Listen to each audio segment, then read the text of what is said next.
आज हम बात करने वाले हैं एक ऐसी खबर की जो आने वाले समय में भारत की किस्मत बदल सकती है। 21 फरवरी 2026 को भारत ने टेक्नोलॉजी सेक्टर में एक बहुत बड़ी छलांग लगाई है। देश के प्रधानमंत्री नरेंद्र मोदी ने HCL और फॉक्सकॉन के संयुक्त सेमीकंडक्टर मैन्युफैक्चरिंग यूनिट का ग्राउंड ब्रेकिंग किया। यह सिर्फ एक फैक्ट्री का उद्घाटन नहीं है, बल्कि यह भारत को चिप मैन्युफैक्चरिंग सुपर पावर बनाने की शुरुआत है। आज के समय में सेमीकंडक्टर यानी चिप्स हर इलेक्ट्रॉनिक डिवाइस की जान बन चुके हैं।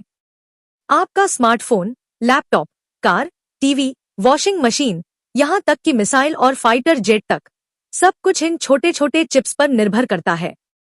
लेकिन क्या आप जानते हैं कि अभी तक भारत इन चिप्स के लिए पूरी तरह से दूसरे देशों पर निर्भर था? दुनिया के ज्यादातर चिप्स ताइवान, चीन, दक्षिण कोरिया और अमेरिका जैसे देशों में बनते हैं। और जब भी कोई ग्लोबल संकट आता है, जैसे कि कोविड महामारी के समय हुआ था, तो चिप्स की सप्लाई रुक जाती है। 2020 और 2021 के दौरान पूरी दुनिया में चिप शॉर्टेज क्राइसिस देखने को मिला था। कार कंपनियों को अपनी प्रोडक्शन बंद करनी पड़ी थी, स्मार्टफोन की लॉन्चिंग टल गई थी और इलेक्ट्रॉनिक सामान की कीमतें अचानक बढ़ गई थी। भारत जैसे बड़े देश के लिए यह एक बहुत बड़ी चिंता की बात थी। यही कारण है कि भारत सरकार ने आत्मनिर्भर बनने के लिए सेमीकंडक्टर मिशन की शुरुआत की।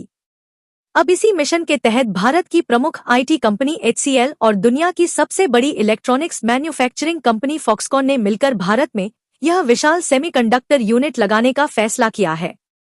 फॉक्सकॉन वही कंपनी है जो दुनिया के सबसे बड़े ब्रांड्स के लिए इलेक्ट्रॉनिक्स डिवाइस बनाती है। यह कंपनी एप्पल के आईफोन जैसे प्रोडक्ट्स की मैन्युफैक्चरिंग भी करती है।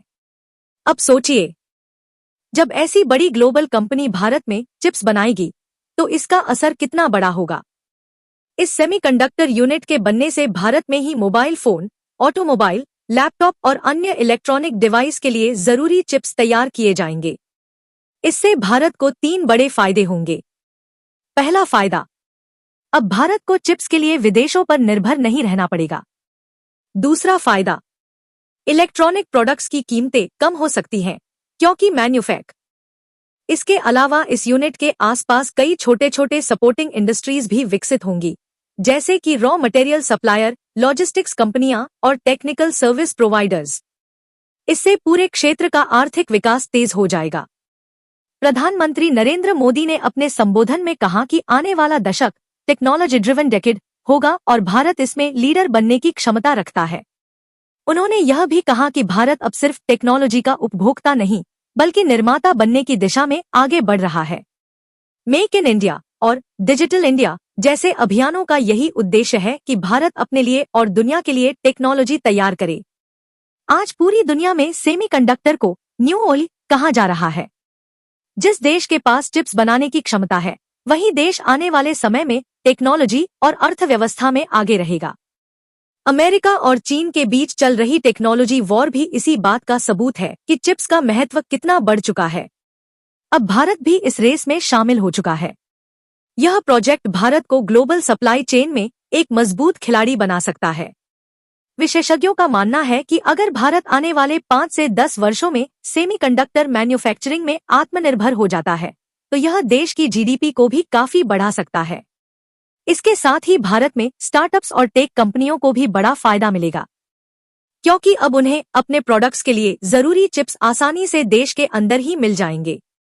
इससे इनोवेशन को भी बढ़ावा मिलेगा और नए नए टेक्नोलॉजी प्रोडक्ट्स का विकास तेजी से होगा।